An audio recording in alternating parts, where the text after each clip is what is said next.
देख रहे हैं सिटी इंडिया न्यूज चैनल हक की आवाज। पैराडाइज फंक्शन पैलेस महबूब नगर। साबिक वजीर सबिता इंदिरा रेड्डी और सत्यावती राठौड़ को तांडूर गुरुकुला स्कूल जाने के दौरान पुलिस ने रोक लिया। सबिता इंदिरा रेड्डी और सत्यावती राठौड़ गुरुकुला स्कूल में पेश आए फूड पॉइजनिंग मुतासरीन तलबा से मुलाकात के लिए जा रहे थे कि पुलिस ने उन्हें रोक लिया। इस मौके पर पुलिस और बीआरएस पार्टी कायदीन के दरमियान हल्की कशीदगी देखी गई।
बोले बैठा ऐसा मंगल है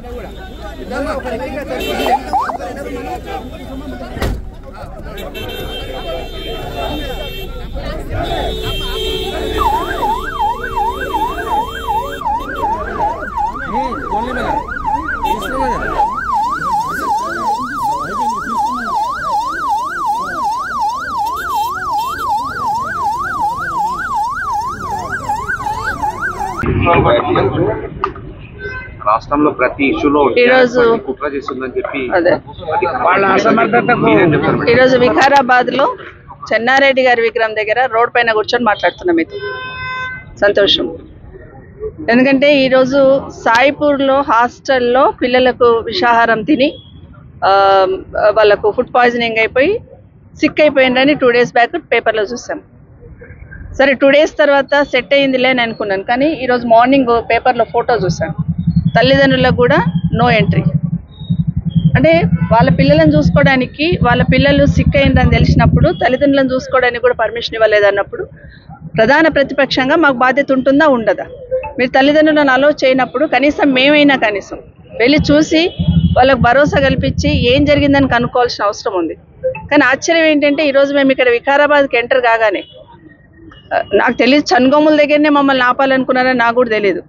కానీ ఈ రోడ్ ఎంబడి ట్రాఫిక్ తక్కువ ఉంటుంది అని చెప్పి నేను ఈ రోడ్ ఎంబడి సిద్ధులూరు రోడ్ ఎంబడి వస్తే ఇక్కడ మమ్మల్ని ఆపేశారు.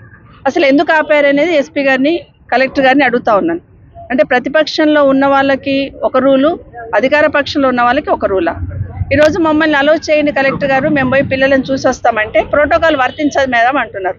ప్రోటోకాల్ అంటే నేను ఎమ్మెల్యేని, ఎక్స్ మినిస్టర్ని, తను ఎమ్మెల్సీ గారు, ఎక్స్ మినిస్టర్ గారు, అంటే ఏం ప్రోటోకాల్ కావాలి? ఒక గిరిజన బిడ్డగా తను వచ్చింది, గిరిజన హాస్టల్ తల్లిగా చూడడానికి వచ్చింది. అదేవిధంగా తను ఆ శాఖను నిర్వహించింది కాబట్టి అక్కడ ఉన్న పరిస్థితులు తెలుసు కాబట్టి చూడడానికి వచ్చినప్పుడు ఏం ప్రోటోకాల్ కావాలి కలెక్టర్ గారికి? అంటే ఎమ్మెల్యే గారి తమ్మునికి ఏం ప్రోటోకాల్ ఉంటుంది, మాకేం ప్రోటోకాల్ లేదు. నిన్నగాక మొన్న ఎమ్మెల్యే గారి తమ్ముడు పోయి చూసి వస్తాడు, ఆయన ప్రోటోకాల్ ఉంటుంది, కానీ మాకు ప్రోటోకాల్ ఉండదు. కొన్ని అలా ఉండాలన్నప్పుడు మరి మా వాళ్ళు కూడా అక్కడ లోకల్లో తాండూరులో ఉన్న వాళ్ళు, తాండూరులో పుట్టిన వాళ్ళే రావాలంటే నేను తాండూరులో పుట్టిందండి. ప్రోటోకాల్ ప్రకారం రాజకీయంగా ప్రోటోకాల్ వర్తించదేమో నాకు, కానీ మరి నేను తాండూరులో పుట్టిందాన్ని. మరి అట్లా అక్కడ పుట్టిన వాళ్ళకే ఇస్తామంటే అక్కడ పుట్టిన వాళ్ళకి అట్లా నన్ను వస్తాం. మరి ఎమ్మెల్యే గారు తమ్ముడు అయితే విజిట్ చేయొచ్చు అంటే మేము విజిట్ చేయొద్దట. అధికార పార్టీకి సంబంధించిన కార్పొరేషన్ చైర్మన్లు విజిట్ చేయొచ్చట, మేము విజిట్ చేయొద్దంట. ఇదే న్యాయం? ఎందుకు ఉలిక్కి పడుతుంది ప్రభుత్వం? మేము పోయి చూస్తే మీ బండారం బయటపడుతుందనా? హాస్టల్లో ఉన్న పరిస్థితులు బయటపడతాయనా? గత సంవత్సరం నుండి రాష్ట్రంలో ఎంతోమంది హాస్టల్ పిల్లలందరూ కూడా సిక్ అయిపోయి హాస్పిటల్ చుట్టూ, నిన్న కాక మొన్న జగిత్యాలలో చూసాం, అక్కడ హాస్టల్లో ఫుడ్ పాయిజనింగ్ అయి పిల్లలు హాస్టల్లో బారిన పడ్డారు. దాదాపుగా 48 మంది పిల్లలు ఈరోజు ఫుడ్ పాయిజనింగ్ అయి ఈ గురుకుల హాస్టల్స్లలో చనిపోయినంటే సిగ్గుతో తలంచుకోవాలి. ప్రభుత్వం రివ్యూ చేసుకోవాలా, సెట్ చేయాలా ఏం జరుగుతుంది అనేది. అది గాలికి వదిలేసి మేము వెళ్తాం చూస్తామంటే మమ్మల్ని కట్టడి చేయడం అనేది వాళ్ళ దివాళు కోరుతనానికి నిదర్శనం ఇది ప్రభుత్వం. ఎందుకంటే ప్రభుత్వం స్పందించాల్సింది పోయి స్థానికంగా ఉన్న వాళ్ళు పోయి చూడాల్సింది పోయి, పోనీ నిన్న రూలింగ్ పార్టీకి సంబంధించిన చైర్మన్లు పోయి ఉన్నారంటే అక్కడ ఏం మాట్లాడారు? ఫుడ్కి సంబంధించిన జాగ్రత్తలు తీసుకుంటామనో లేకపోతే హాస్టల్ ఉన్న పిల్లలకి హాస్పిటల్ వసతి కల్పిస్తామని చెప్పాల్సిన అవసరం ఉంది. కానీ కలెక్టర్ గారికి నేను సూటిగా ఒకటే అడుగుతున్నాను, పిల్లలు సిక్ అయి ఉంటే తాండూరులో హాస్పిటల్ ఉంది, వికారాబాద్లో హాస్పిటల్ ఉంది, ఎందుకు హాస్పిటల్లో ట్రీట్మెంట్ ఇవ్వకుండా హాస్టల్లో ఎందుకు ట్రీట్మెంట్ ఇప్పిస్తున్నారు కలెక్టర్ గారు? ఈ ప్రభుత్వం ఖచ్చితంగా సమాధానం చెప్పాలి మాకు. ఎందుకంటే హాస్పిటల్ తీసుకెళ్లి ట్రీట్మెంట్ ఇప్పించాల్సింది పోయి ఒక సర్జన్ అక్కడ పెట్టి మేము ట్రీట్మెంట్ ఇప్పిస్తున్నామని చెప్తా ఉన్నారు. ఎందుకు హాస్టల్లో ట్రీట్మెంట్ ఎందుకు ఇప్పిస్తున్నారు, హాస్పిటల్లో ఎందుకు ఇప్పించలేకపోతున్నారు అనేది మాకు సమాధానం చెప్పాల్సిన అవసరం ఉంది. ఎవరైనా సిక్ అయినా హాస్పిటల్ వెళ్తాం, అక్కడ చాలా మంది పిల్లలకి సెలైన్ బాటిల్స్ హాస్టల్లోనే ఎక్కిస్తున్నారని మాకు వచ్చిన ఇన్ఫర్మేషన్. పోయి చూస్తే తప్పేముంది? మేము కూడా మీకు సలహా ఇస్తాం కదా బాబు, కాదు హాస్పిటల్ తీసుకెళ్ళండి అని చెప్తాం కదా, వాళ్ళ పేరెంట్స్తో మాట్లాడతాం, పిల్లలకు కూడా ధైర్యం ఇస్తాం. అది గాలికి వదిలేసి మమ్మల్ని కట్టడి చేయమనేది భావ్యం కాదు. నిన్న మాట్లాడుతూ చైర్మన్లు ఏమంటారు, కార్పొరేషన్ చైర్మన్లు నిన్న మాట్లాడుతూ ఫుడ్ పాయిజనింగ్కి బీఆర్ఎస్ పార్టీ కారణం, కుట్ర చేస్తుంది అంటారు. ఇంతకన్నా సిగ్గుమాలిన మాట మాట్లాడితే ఏమైనా అర్థం ఉందా? ఇంత మాట్లాడితే ప్రభుత్వం మీది, అధికారులు మీ వాళ్ళు, అక్కడ చూడాల్సింది మేనేజ్మెంట్, చూడాల్సిందంతా మీరు గాలికి వదిలేసి ప్రభుత్వంలో ప్రతిపక్షంలో ఉన్న ప్రవీణ్ మీద మాట్లాడుతూ ఉన్నారు. ఇది నిజంగా తలంచుకోవాల్సిన విషయం. వాళ్ళు సరిగ్గా చూడలేక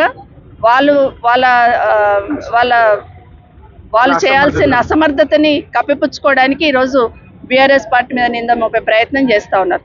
రేపు భవిష్యత్తులో మాకేమనిపిస్తుందంటే మా పోలీస్ డిపార్ట్మెంట్లకు అదే రిక్వెస్ట్ చేస్తుంది. అందుకని రేపొద్దున కాంగ్రెస్ పార్టీకి సంబంధించిన మంత్రులు కానీ ఎమ్మెల్యేలు కానీ ముఖ్యమంత్రి కానీ తట్టుదా కింద పడితే కూడా బీఆర్ఎస్ పార్టీ కుట్ర చేసింది అంటారేమో, అక్కడికి తీసుకొస్తారేమో, కేసు పెడతారేమో. మేము అనేది చిన్నపిల్లలతోని, మాకు రాజకీయం చిన్నపిల్లలతో రాజకీయం చేయాలని లేదు. కానీ మీరు నిద్రమత్తు వదిలేండి, హాస్టళ్లలో ఉన్న పిల్లలకి సౌకర్యాలు కల్పించనని చెప్పడానికి ఎందుకు జరుగుతుంది, మళ్ళీ ఎందుకు జరుగుతుందని ప్రశ్నించుకోవాల్సిన అవసరం ఉంది. ఒకసారి పొరపాటు అంటాం, 2 సార్లు పొరపాటు జరిగింది అనుకుంటాం, 3 సార్లు ఓకే. కానీ ఎవ్రీ డే ఇది నిత్యకృత్యం, ఇది మామూలు విషయం అన్నట్టు గాలికి వదిలేస్తున్నారు. విద్యాశాఖ ఉంది గౌరవ ముఖ్యమంత్రి గారి దగ్గర. ముఖ్యమంత్రి గారు కనీసం ఇప్పటికైనా తేరుకోండి, ఇప్పటికైనా రివ్యూ చేసుకోండి. గురుకులాలు కేసీఆర్ గారు పెట్టారు కాబట్టి గురుకులాల జడిపేయాలనే ప్రయత్నం చేస్తున్నారేమో. కానీ ఆ గురుకులాలు ఉన్న బిడ్డలు 5 లక్షల మంది పిల్లలు, పేద బిడ్డలు, ఎస్సీ ఎస్టీ బీసీ మైనార్టీకి సంబంధించిన పేద బిడ్డలు ఆ గురుకులాలలో ఉన్నారు. గురుకులాల నిశాన జడిపేయాల, గురుకులాల మీద ఒక ముద్ర వేసే ప్రయత్నం చేయాలనే ప్రయత్నం చేస్తున్నారేమో. ఇది ఆ పేద బిడ్డలకు అన్యాయం చేసినట్టు అవుతుంది. దయచేసి ఇప్పటికైనా ముఖ్యమంత్రి గారు రివ్యూ చేయండి, అక్కడున్న పరిస్థితులను మెరుగుపరచండి, మరీ ఇలాంటివి జరగకుండా చూసుకోండి. ఎందుకంటే సంవత్సరం నుండి చూస్తున్నాం, ఓ దగ్గర ఎలుక చచ్చిపోయింది అంటారు, ఓ దగ్గర పాములు గరిచింది అంటారు, ఓ దగ్గరనేమో ఫుడ్ పాయిజనింగ్ అంటున్నారు. ఎందుకు జరుగుతుంది? గత 10 సంవత్సరాల నుండి లేని సిస్టమ్ ఇప్పుడు ఎందుకు డెవలప్ అవుతుంది? గత 10 సంవత్సరాలు కూడా ఇదే పిల్లలు ఉన్నారు కదా హాస్టల్స్లలో, వాళ్ళు ఎంతో బాగా ఉన్నత శిఖరాలు ఆధిరోహించిన పిల్లలు అందులో చదివి ఉన్నారు కదా. ఇప్పుడే ఇది ఎందుకు జరుగుతుందంటే మీకు పట్టింపు లేక, ఈ ప్రభుత్వానికి బాధ్యత లేక, అందులో ఉన్న వాళ్ళందరూ పేద పిల్లలే కదా, నోరు లేని వాళ్ళు కదా అని అనుకుంటున్నారు. కానీ ప్రధాన ప్రతిపక్షంగా ప్రశ్నించాల్సిన బాధ్యత మా మీద ఉంది.